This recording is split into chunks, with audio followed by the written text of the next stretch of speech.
Well, go on. Are you okay today?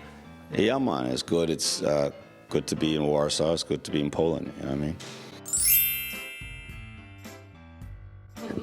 Well, I mean, in Poland, the weather has been like Jamaica since we've been here, and it's a little bit different today. You know, it's a little cooler today, but it's kind of like the same thing, you know, in Jamaica. But you know, it's funny. I've been to Poland for so many years, and I've seen the development of. I think the first time I came here was in 1996 on the Bombastic tour. My first place we went was in Poznan. You know, I remember just how the scenery was. Now, you know, now you see huge buildings and malls and stuff like that. So it's been quite a change over the years, and it's lovely to see the growth. I wouldn't say it's classic Shaggy. You know, there's a lot of people feel that way, but I think it's kind of where I am now as Shaggy. You know, I'm always the guy that is the king of hybrid. Yeah, I've never made reggae music or dancehall music in its natural form. You know, I've always mixed it up. You know, I'm the guy that think that hybrid of everything is great. I like mixing everything. I like mixing brands. I like mixing music and style, and you know, I like race that's mixing. I like all of that. You know, so I think the world is about hybrids and mixtures. You know, and I think right now this is the best of me that you're getting right now. So to say whether or not I miss the old Shaggy, no, because I'm always evolving. You know, and I didn't work this hard to stay the same. I had this album scheduled to come out last year, January, but I ended up doing the album with Sting, and so I put it back. And then now it's, you know, we released the album with Sting, you know, 44876, we won a Grammy, we toured, and then it was time to put this album now on the top of the year. And when I went into the studio to listen to songs, I just wasn't happy with what I had at that point. I think I had outgrown those songs that I'd written. So I kind of sat down and rewrite most of it. And I did that in about 6 days. Yeah. No, most of it was done in New York City. The only challenge I face, I would think, in working on the record is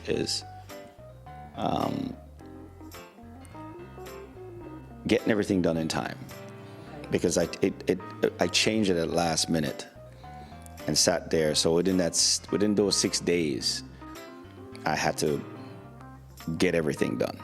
You know what I mean? And know what I'm picking and what I wanted on it. So that would be the most challenging part. But the rest of it, the creative process and all of it was, I was just in that zone. I knew what I wanted, and I just went ahead and did it.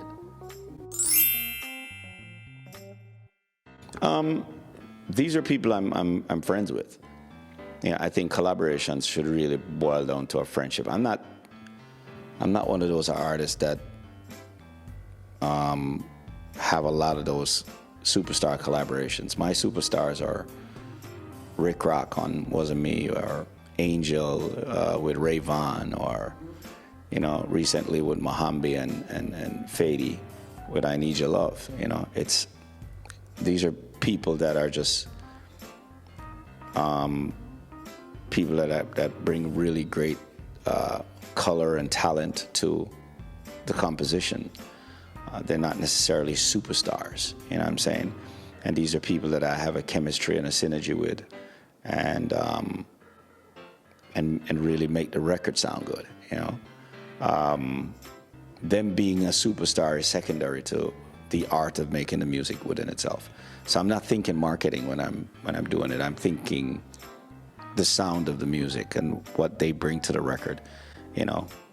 Maybe I should think of it the other way sometimes, because for record companies it's easier to put a superstar on it and it makes it go better. But I've seen collaborations where there are superstars on the record and it's not as great as right, because it doesn't they don't complement each other. Both voices sometimes, they're just two famous people, and I've seen two famous people go together to make a song that is not particularly a great song, but they did together because somebody thought it was a good idea. And then when there's absolutely no chemistry, and I think chemistry has a lot to do with the success of the music.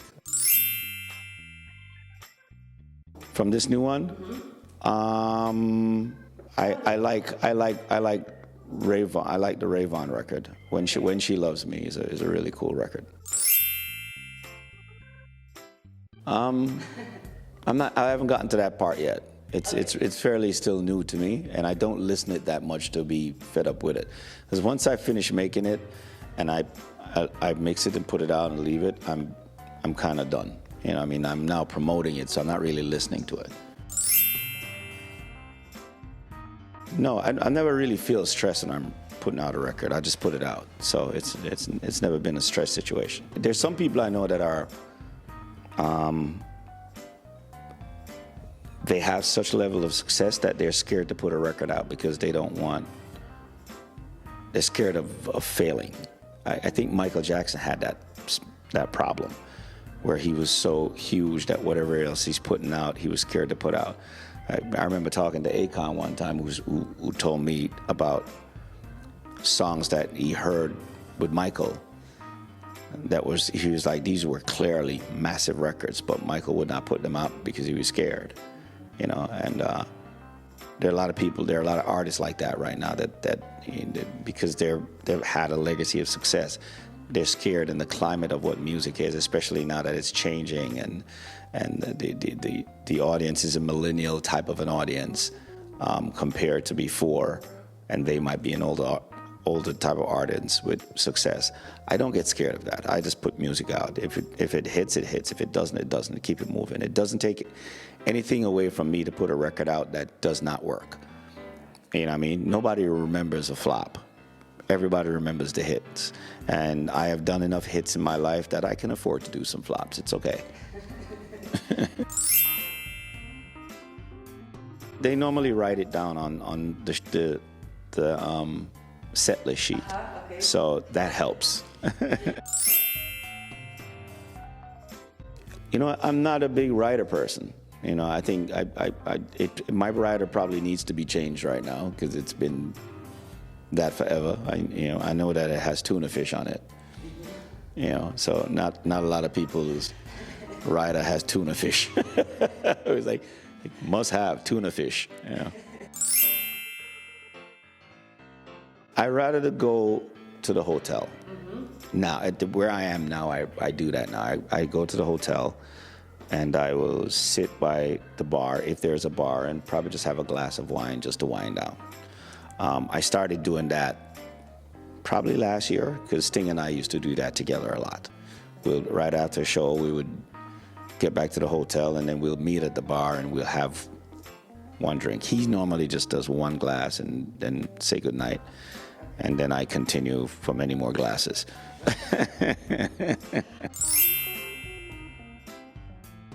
If there's free time, I take it. I like to do spa. I like to be in a hotel with some spa. I like to go to the gym, do the sauna. I don't really do the city sightseeing because I've been going everywhere I've been in this for a long time, so I've kind of seen everywhere. So I'm not, and then that's a lot of hassle. You're out, you're gonna have to probably get transportation, and then you go into places, and there'll be people in your face, and you're taking pictures all day, and you don't really enjoy yourself. So I don't put myself in that situation. Polish reggae festivals with a lot of Polish reggae artists. So I don't think there's any of them that are huge to that magnitude where I would remember their name. Like for instance, somebody like in Germany you have Gentleman. Yes. In Italy there's Albarossi. You know what I mean? It'd be cool to have like a Polish reggae act that is as massive as there, to where it's on the radar of most of the, you know, reggae. And probably there are some that I just don't remember right now, you know, but I'm sure, but I've played with a couple of them on festivals.